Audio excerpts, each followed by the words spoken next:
Nobody cares if this was 1 week of prep. Who cares? You know? So a lot of people want to see me fail, and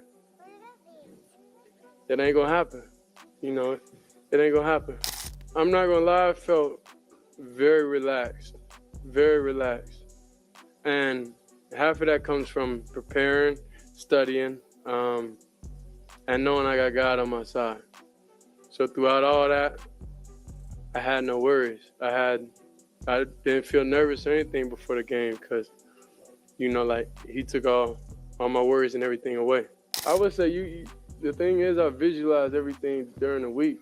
The game was already played. So that's why I have confidence. That's why I'm able to talk how I talk, walk how I walk. Breaking news out of Cleveland, and Shedeur Sanders is done playing nice. Even after the Browns scraped out a win against the Raiders, the young QB didn't hold back for a second when the conversation shifted to first-team reps. And honestly, you can't blame him. How long is a quarterback supposed to sit quietly while the head coach keeps handing starters reps to everyone except the guy who's actually showing growth, poise, and hunger? Shedeur's words show a young quarterback who has already learned something most veterans still struggle with: blocking out the noise. When he says people want to see him fail, you can feel the weight behind it. That frustration, that fire, that quiet anger turned into fuel. He isn't whining, he's declaring war on doubt. And the crazy part? Even with all that pressure, he's calm. Almost too calm for someone who's been thrown into a situation where he barely gets the reps he deserves. That tells you something about who he is becoming. Shedeur isn't just fighting opponents, he's fighting expectations, narratives, the controversies, and the people waiting for him to slip. Yet he stands there, shoulders relaxed, saying it's not going to happen. That's real confidence. That's lived experience. That's a young man who's tired of being underestimated. And when he talks about being relaxed, studied, prepared, and covered by faith, it hits different.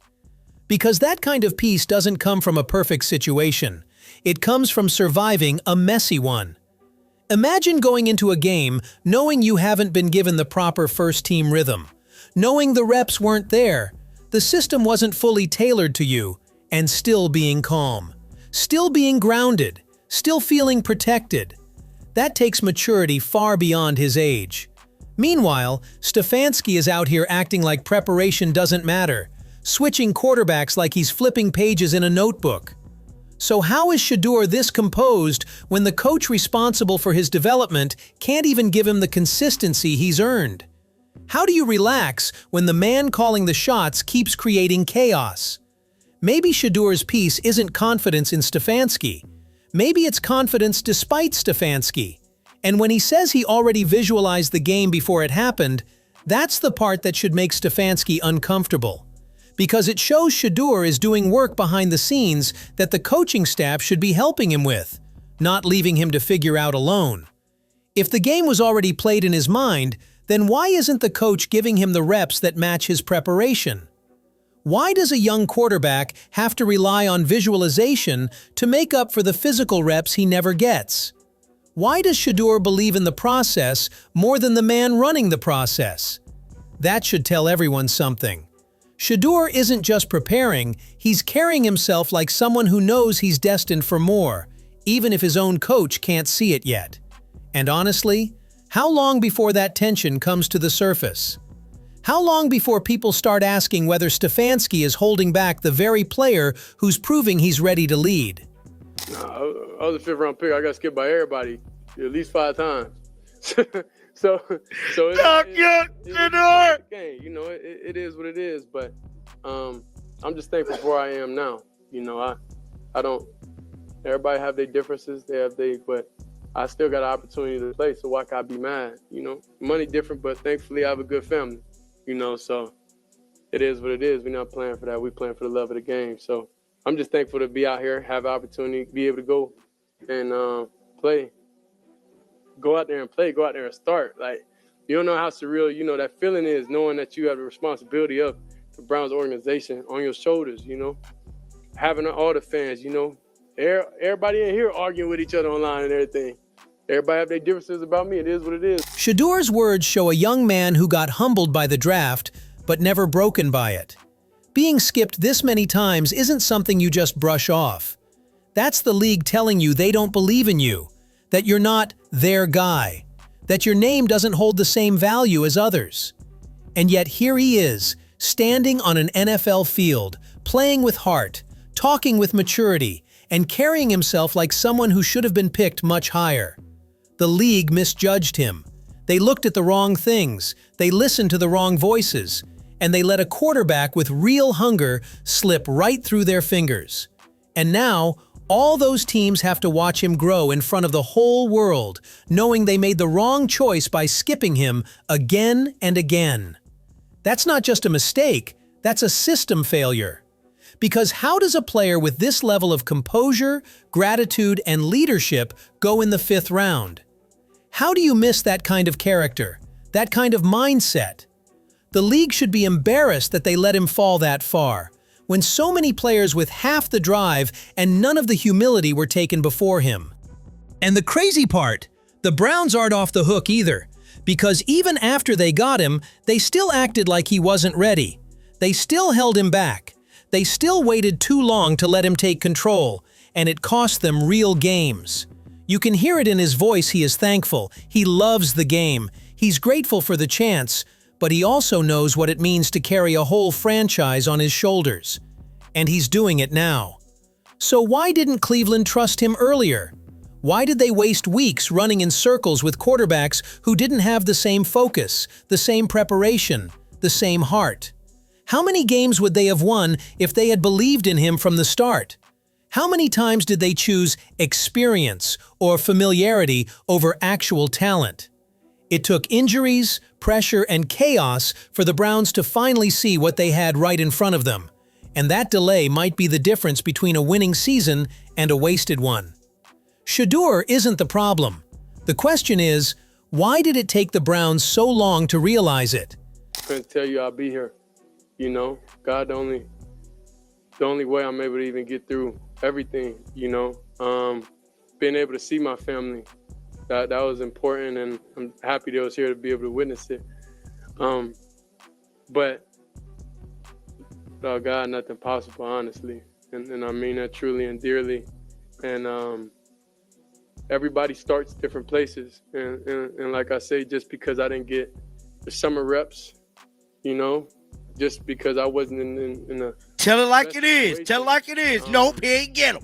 For me to be prepared to go out there and execute, like from a summer standpoint, that's how life is. You know, everybody's not in the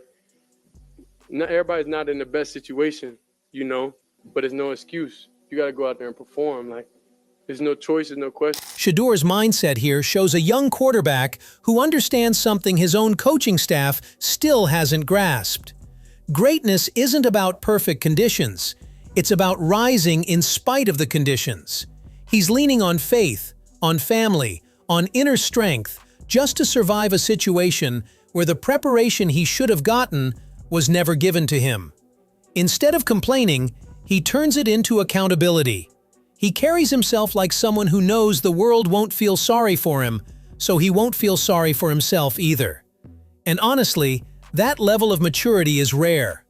Most rookies would fold under that kind of pressure, especially when the reps, the rhythm, the system, the trust, all the things a young QB needs were held back from him. Yet even after being thrown in without a real summer blueprint, he still shows calm, focus, and emotional grounding. That doesn't happen by accident. That happens because he's built different. And this is where the Stefanski part hits hard, because Shedeur's words expose what the coach refuses to admit. The kid didn't get the reps. He didn't get the pipeline. He didn't get the early investment every developing quarterback deserves. And instead of Stefanski owning that, it's Shedeur who carries the burden and still performs. That's not coaching excellence. That's a quarterback saving the coach from his own decisions. How does Stefanski watch this young man step up with 1 week of prep and still act like the QB battle was ever close? How does a coach justify holding him back in the summer and then expecting him to magically be ready when everything falls apart? Shedeur isn't making excuses, but let's be honest, Stefanski is the excuse. And the more Shedeur shows composure and leadership in these moments, the more obvious it becomes who's actually carrying the Browns forward and who's been slowing them down. That you got to be able to adapt to. So that's where all those core different things of being able to relate, being able to understand. But now, since I went through everything the past 6 months, it led me to a whole different understanding, you know, and it led me in my own experience with God, with having faith, you know, when nobody else can help you in your situation, you know, but God, you know. So that's why I'm truly thankful and I'm truly happy. And this is the first time I've never had stress, you know. I did the work. I did everything I can in my power I was able to do. So the rest was left up to him. Shedeur is showing a kind of emotional growth you don't often see in young players, especially ones thrown into chaos the way he was. What he's describing is a shift not just as an athlete, but as a person. When everything around him felt uncertain, when the last 6 months pushed him to limits most people don't even talk about, he had to find strength in places deeper than football. That kind of faith doesn't show up out of nowhere. It comes from being tested, from feeling alone, from knowing no one can really step in and fix your situation except something bigger than yourself. You can hear that he's not just learning how to play quarterback. He's learning how to survive pressure, loneliness, doubt, and the noise around him. And because of that, he's calmer now. He knows what he can control and what he can't. He's learned to breathe through the storms instead of fighting them. That's real growth. That's the kind of growth people overlook when all they care about is stats. And what makes it even more powerful is that he talks about doing the work his part and then letting go of the rest. That's a level of maturity most veterans still chase. He prepared, he studied, he pushed himself, he stayed disciplined even when the situation around him wasn't fair or stable. And instead of letting the pressure break him, he used it to build his own peace. That's why he wasn't stressed going into the game. That's why he felt calm. Not because things were easy, but because he finally learned how to carry responsibility without letting it crush him. What he's describing is a deeper understanding of himself. A young player turning into a man right in front of the whole league. And whether people like him or not, that kind of inner strength is why he's going to last. He's pointing out how easy it is for fans, analysts, and even coaches to sit on the sideline and act like they know everything, while he had to learn the hard way by being thrown into a brutal situation against one of the toughest defenses in the league. That moment forced him to grow faster than anyone expected, and it exposed how unprepared the coaching staff kept him by limiting his reps and treating him like a long-term project instead of a player who needed real-time experience. And yet, instead of breaking, he adapted. He learned on the field what they refused to give him in practice. That's the part people should be talking about, that a rookie got tossed into chaos with barely any first-team chemistry, while veteran quarterbacks around the league get years to sit, learn, and adjust before being tested. Meanwhile, Shedeur had to make sense of everything immediately, in real speed, with real hits against real opponents, and somehow he still turned it into growth. That says more about his grit than anything anyone in Cleveland has done to help him. It also exposes how little outsiders understand when they judge him because they didn't feel the pressure he felt. They didn't deal with the lack of preparation he dealt with, and they didn't have to stabilize a situation he didn't create. And yet he still came out stronger, sharper, and more confident. That's not luck. That's not system. That's not coaching genius. That's a rookie quarterback doing the work the organization should have done for him from the start. After all, Shedeur exposed the pressure, the growth, and the fire behind his rise, proving he's ready for the role everyone tried to deny him. And after the Browns' win against the Raiders, it's clear his voice and his presence are shaping this team more than anyone expected. If you enjoyed this breakdown, make sure to subscribe, like, and stay locked in for more. And tell me, what do you guys think? After seeing Shedeur step up again in the Raiders win, do you think he's earned the right to take full control of this offense moving forward?